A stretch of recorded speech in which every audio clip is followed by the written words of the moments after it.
Salmo 138. Eu quero ler o texto de Salmo 138, uma oração de Davi. O tema da minha reflexão hoje é uma oração de uma vida grata a Deus. Semana passada, por conta do tempo, eu só expliquei o verso de número 3. Hoje eu quero ler todo o texto e explicar todo o texto, se Deus assim permitir. Diz assim o texto: Render-te-ei graças, Senhor, de todo o meu coração, na presença dos poderosos te cantarei louvores, prostrar-me-ei para o teu santo templo e louvarei o teu nome por causa da tua misericórdia e da tua verdade, pois magnificaste acima de tudo o teu nome e a tua palavra. No dia em que eu clamei, tu me acudiste e alentaste a força da minha alma. Render-te-ão graças ao Senhor todos os reis da terra, quando ouvirem as palavras da tua boca, ó Deus, e cantarão os caminhos do Senhor, pois grande é a glória do Senhor. O Senhor Deus é excelso, contudo, atenta para os humildes. Os soberbos, Ele os conhece de longe. Se eu ando em meio à tribulação, tu, ó Deus, me refazes a vida, estendes a mão contra a ira dos meus inimigos, a tua destra me salva. O que a mim me concerne ou me compete, o Senhor levará a bom termo. A tua misericórdia, ó Senhor, dura para sempre. Não desampares as obras das tuas mãos. Obrigado, Senhor, por essa oportunidade de abrir o texto, ler o texto e explicar o texto.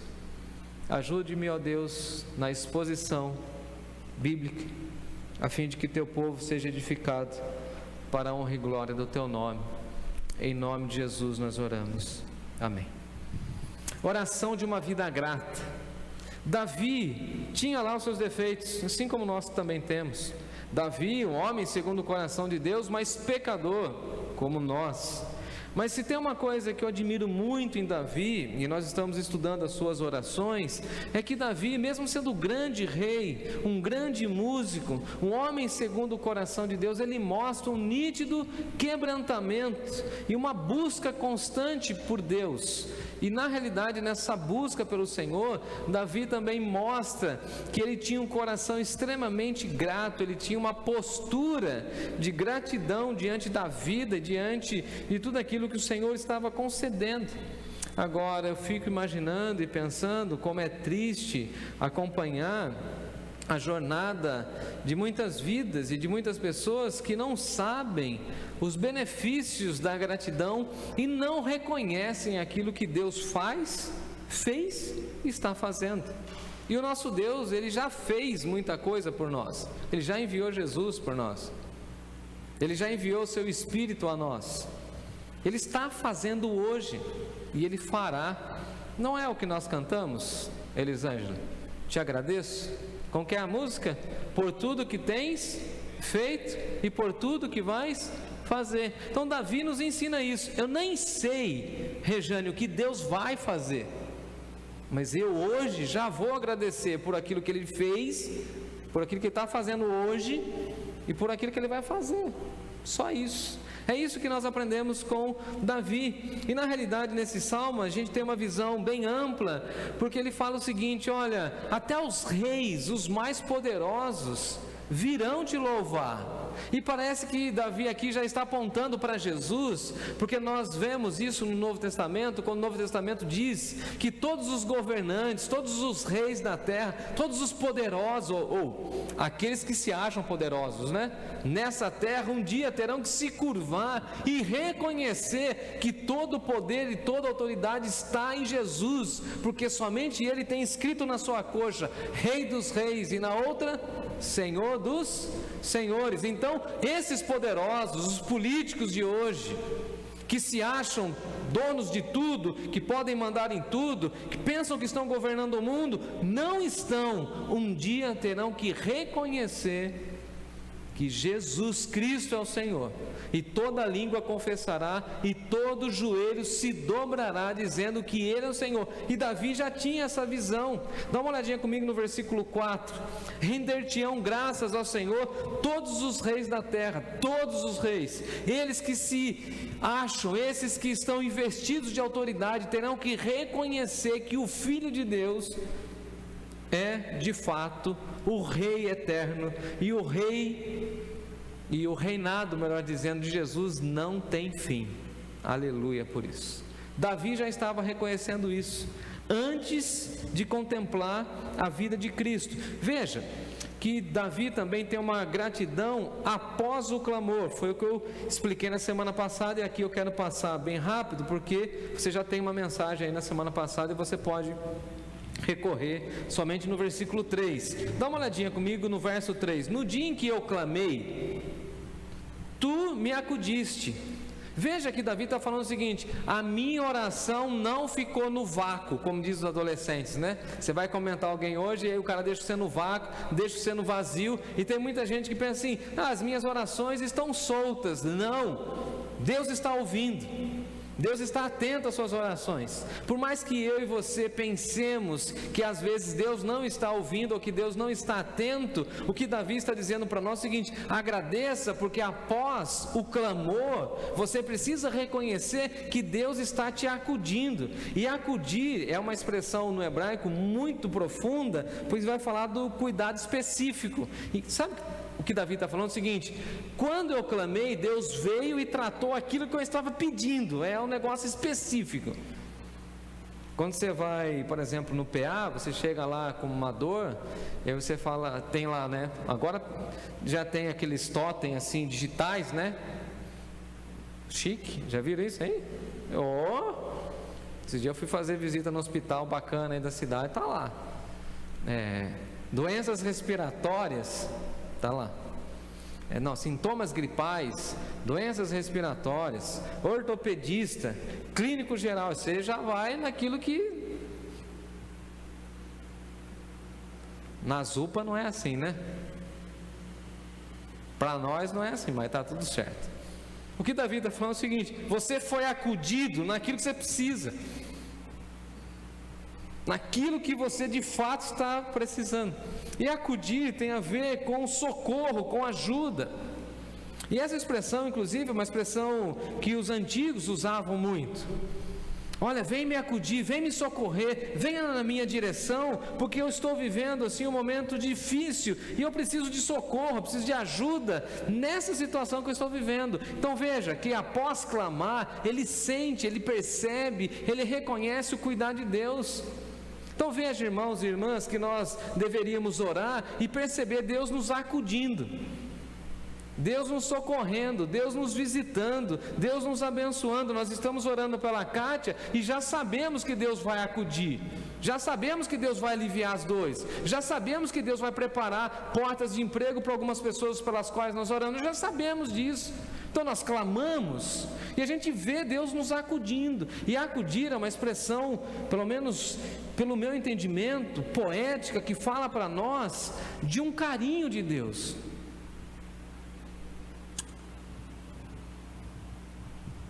Quem tem filho sabe que algumas vezes quando o filho está chorando, por exemplo, com febre ou com dor de barriga, ou como a Vanessa aí, por exemplo, passou uma sinusite e tal, um negócio difícil, e começa a chorar, a gente precisa acudir, né? O que é acudir? Os nordestinos gostam muito disso. Minha mãe me ensinou muito isso. Acudir é se trazer no colo, você gruda e você fala assim: eu nem sei por que você está chorando, eu vou chorar com você, hein? Não é assim? Nordestino não é assim? Você está precisando de uma cesta básica? Eu vou trazer a cesta básica para você, mas eu vou te abraçar, eu vou te acudir, eu vou te socorrer. É uma carona? Eu não vou te levar e deixar perto da sua casa, não. Eu vou te acudir, eu vou te levar até lá onde você mora, na frente do seu portão, e esperar você entrar. Isso é acudir. Então o que Davi está falando é o seguinte: quando a gente ora a Deus, quando a gente clama, Ele vem em nossa direção, Ele nos socorre. E veja que Ele usa uma outra expressão, é o seguinte: Ele alenta alentaste a minha alma. E alentar aqui tem a ver com esse refrigério na alma. Então veja, Deus nos socorre nas nossas necessidades físicas, mas Deus traz vigor para a nossa alma. Aleluia por isso. Quando você está abatido, é Ele que vai alentar a sua alma, Ele que vai revigorar a sua alma, Ele que vai te colocar de pé. E quem clama recebe socorro e encorajamento do Senhor. Isso é lindo. Ninguém fica sem o encorajamento do Senhor. Versículo 7, ele diz assim: se anda em meio à tribulação, e a pergunta que eu fiz aqui, Edielson, foi o seguinte: quem não anda em meio à tribulação? Que ser humano seria capaz de dizer assim: não, a minha vida é tranquila, problemas eu não tenho nenhum, né, Natália? Dificuldades financeiras nunca passou perto de mim. Problemas, viu, Rejane? Com família, com algum mesmo, nem sei o que é isso, imagina. A gente precisa entender que nós estamos num mundo caído, convivendo com pessoas pecadoras, e nós vamos passar sim por tribulação. E tribulação, dentro do contexto bíblico, e Paulo vai usar muito isso, é quando o chão treme. Nós não temos aqui no nosso país terremoto, mas vocês já viram esses terremotos que acontecem aí por aí fora? O povo está, o cara tenta se segurar, mas está tudo mexendo. E isso é a vida. Parece que a gente está caminhando na vida e está tudo balançando. É o cenário político que nunca fica estável no Brasil, nunca. Segurança nunca tivemos. É um negócio complicado. A gente manda os filhos para a escola e fica orando em casa, né? Pedindo que Deus tenha misericórdia. A oração de Jesus, que o Senhor não os tire do mundo, mas que o Senhor os livre do mal.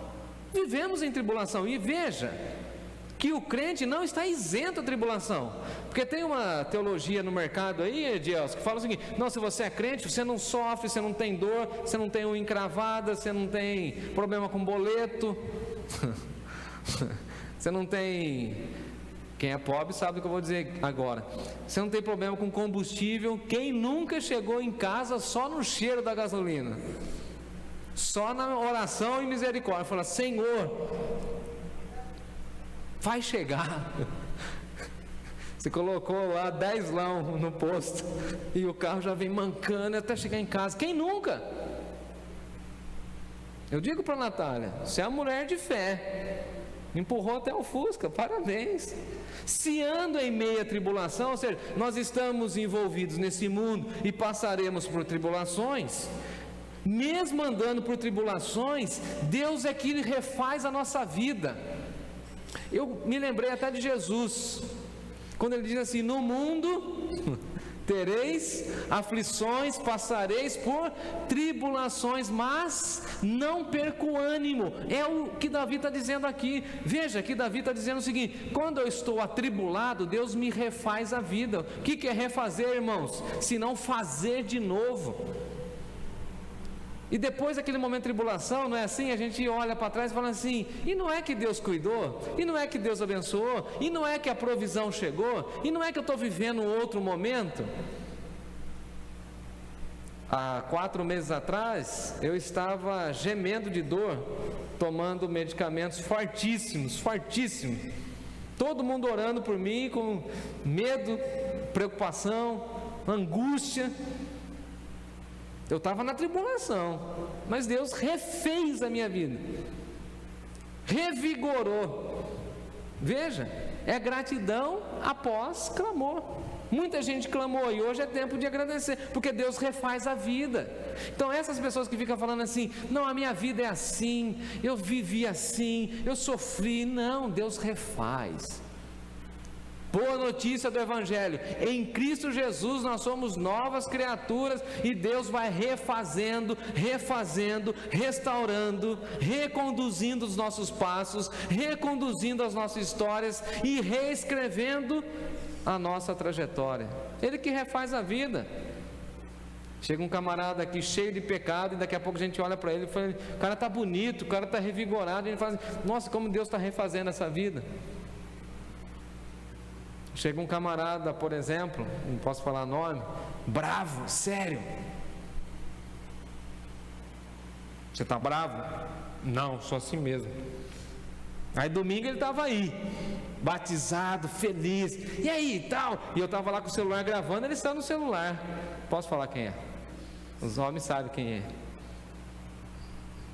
Porque Deus refaz. É um cara sério. Ele continua sendo sério, mas quando você chega perto dele, ele dá um sorriso, porque é glória de Jesus. Deus está refazendo. Tem coisa na nossa vida que só Deus pode refazer, porque Ele estende a mão contra a ira dos nossos inimigos. Gente bonita, deixa eu falar um negócio aqui. Não é para você ficar preocupado com o inimigo. Tem muita gente que gasta muito tempo com o inimigo, com palavras atravessadas. Ai, pastor, minha vizinha não gosta de mim. Ai, pastor, eu tenho uma sogra que não olha na minha cara. Deixa isso daí com o Senhor. É o que Davi está falando. Estende a tua mão contra a ira dos meus inimigos. Não gosta de mim, é meu inimigo, e eu não quero nem saber. Deus é que vai tratar. Ô Jé, você vai se vingar? Não, não vou. Você vai falar mal do sujeito? Não, não vou. Mas ele falou mal de você, mas é problema dele, é o caráter dele, não é o meu. Deixa ele. Ao Senhor pertence a vingança. Deixa Deus tratar.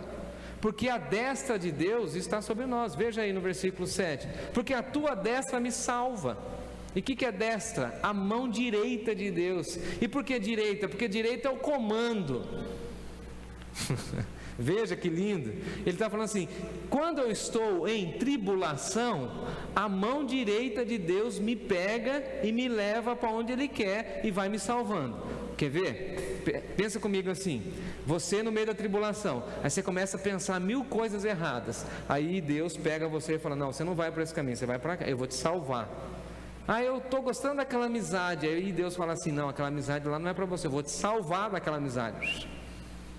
Você não vai ser transferido para aquela cidade, viu, Diel? Você vai ser transferido para Sorocaba para restaurar a sua família inteirinha, viu? É para cá. Eu vou salvar você.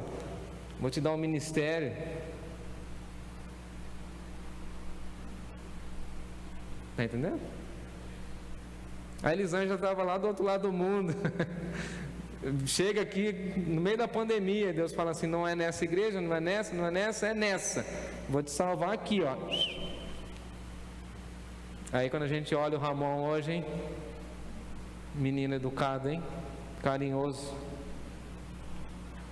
Ô tio, ele chama de tio, eu acho mais barato. Tio, quando o senhor vai me batizar?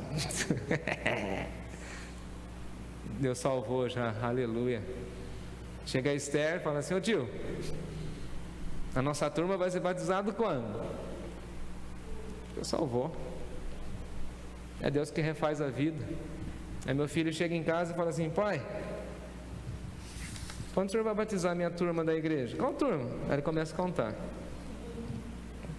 o Ramon, o Lucas, a Esther, e não sei quem, o Danilo, o Murilo, e não sei quem. Aí começa a falar o nome dos meninos da rua. E os meninos que chegaram, né, Natan? E a Sofia que mora aqui na frente, que está aqui com a gente faz 5 anos, pai. Então, está na hora, mas ela é menorzinha, filho. E as filhas do... Ele chama o Eduardo de Espeto, né? O filho da Gabriela, o marido da Gabriela. E a Miriam, fala: Miriam é pequenininha, espera. Papai tem bastante tempo ainda de jornada, espero eu. A destra de Deus nos salvando. Quem que guia a nossa vida? Porque Paulo vai dizer: ou somos guiados por Deus, ou somos guiados pelo... Não vou nem falar o nome dele, não dá crédito para ele não. Então é Deus. Então no meio da tribulação, não pense bobagem, não fale besteira, deixa Deus te guiar, ponto final. Agora veja que Davi tem um coração agradecido. Verso 1, ele fala assim: eu pessoalmente, eu vou te dar graças, ó Deus, render-te-ei graças, Senhor, de todo o meu coração. E não é só de um pedacinho, porque a gente sabe quando as pessoas fazem aquilo que estão fazendo de coração ou não. A gente sabe, a gente percebe? Lá em casa eu sou chato, na minha família eu sou chato, e com meus amigos eu também sou chato. Se você não vai fazer o negócio de coração, conforme Paulo falou, com todo o seu coração, não faça. Não faça. Quem anda comigo sabe disso. Falei para o Lucas, falei para o Rafael. Se você não for pregar com o seu coração em chamas, não vem para o púlpito. Se você não vai cantar de todo o coração, então não canta. Se você não vai tocar de todo o seu coração, não toca. Se você vai ficar na recepção e você está ali e não está de todo o coração, não fica ali. Porque ele fala assim, eu vou render graças ao Senhor e não vou esquecer de nada, eu vou render graças de todo o meu coração. E a nossa mente é falha. E aí a gente precisa pedir que Deus nos ajude na nossa fraqueza de memória. Senhor, não posso esquecer de nada. Lembra do salmista quando ele diz assim, não posso esquecer de nenhum dos teus benefícios. Nenhum. E aí tem um hino que Carlão e eu gostamos, né? Conta as bênçãos, conta quantas são recebidas da divina mão. Todas elas? Não. Uma a uma. Você tem bênção para contar e agradecer até você morrer. Se você começar a agradecer hoje, no dia do seu velório, você não contou tudo e você não enumerou tudo que Deus fez, porque é muita coisa.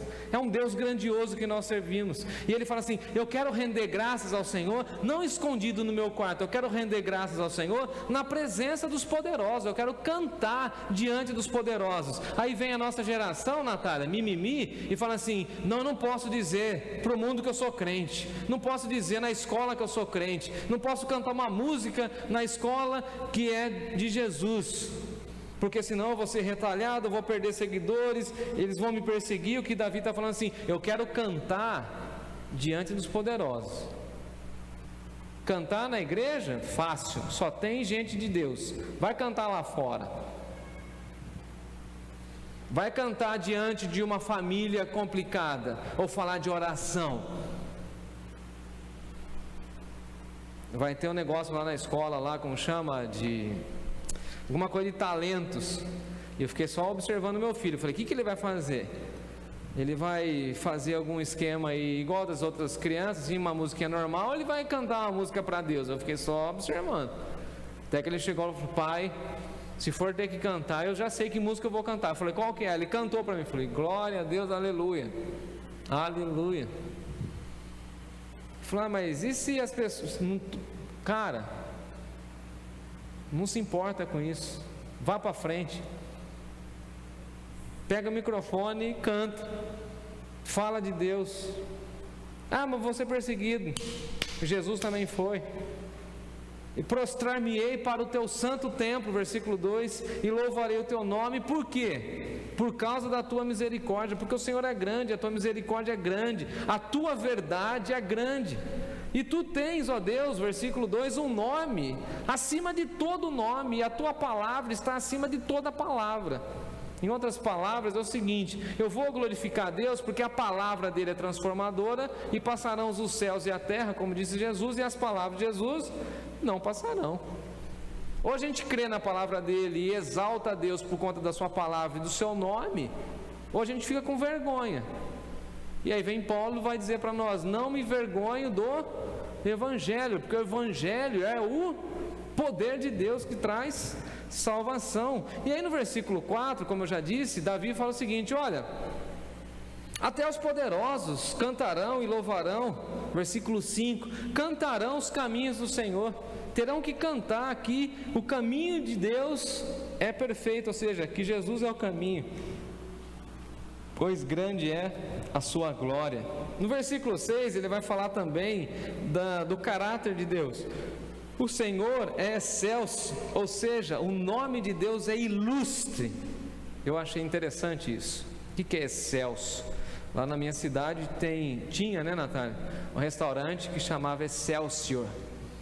Eu ficava imaginando, falei, nossa, a comida lá deve ser chique. Aí cheguei um dia, não existe mais, né, Natália, esse restaurante, né? Aí cheguei um dia pro meu pai e falei assim, pai, leva a gente para almoçar lá aquele restaurante lá. Falei esse nome para ele. Ele falou, não, cara, lá só vai gente ilustre, só vai a alta cúpula da cidade e a galera que tem grana, beleza? Teve um dia que meu pai recebeu a aposentadoria, a primeira coisa que nós fizemos, vamos lá no... E eu lá levantava o dedinho e falava, 2 cocas, logo de entrada. E o cara vem com o copinho, eu falei, não, nós somos... Passa assim no gargalinho da garrafa da coca aí, no bico. Mas o que o texto está falando é que é ilustre. E aí eu falei assim, eu entendi porque meu pai falava que excelso é ilustre.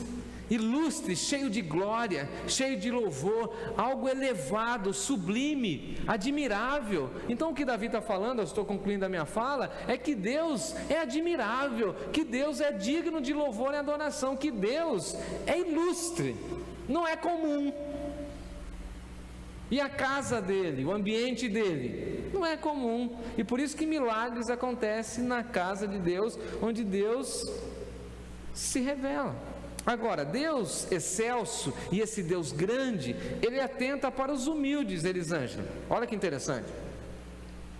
Mas os soberbos, Deus conhece de longe. E a gente pensa que humildade é ser pobre. Ou, não, aquela pessoa humilde, porque ela está com uma roupa surradinha, porque ela tem pouco alimento na sua casa, porque ela está fazendo uso direto da UPA, por exemplo. Essa pessoa é muito humilde, nem sempre. Convivendo com população de baixa renda há muito tempo e trabalhando com serviço social, né, Natália? A gente já percebeu que tem muitos pobres, e eu diria até paupérrimos, mais orgulhosos do que quem tem dinheiro. Agora, Deus conhece de longe quem é orgulhoso.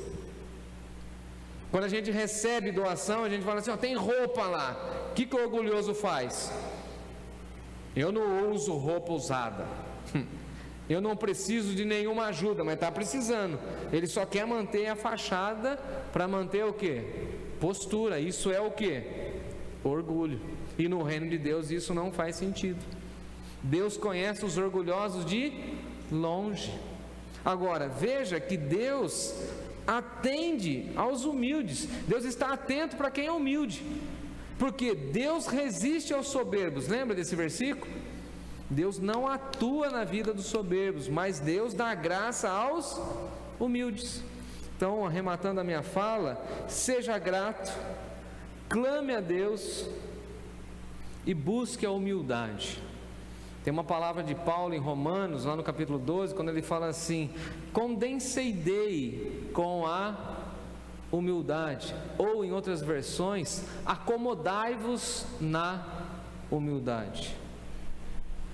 O convite de Davi é o seguinte: se Deus é grande, excelso, maravilhoso e glorioso, seja tu humilde, porque Ele vai te socorrer, e no dia da tribulação a mão dele vai te salvar. Aleluia. Que Deus seja louvado. Amém. Amém.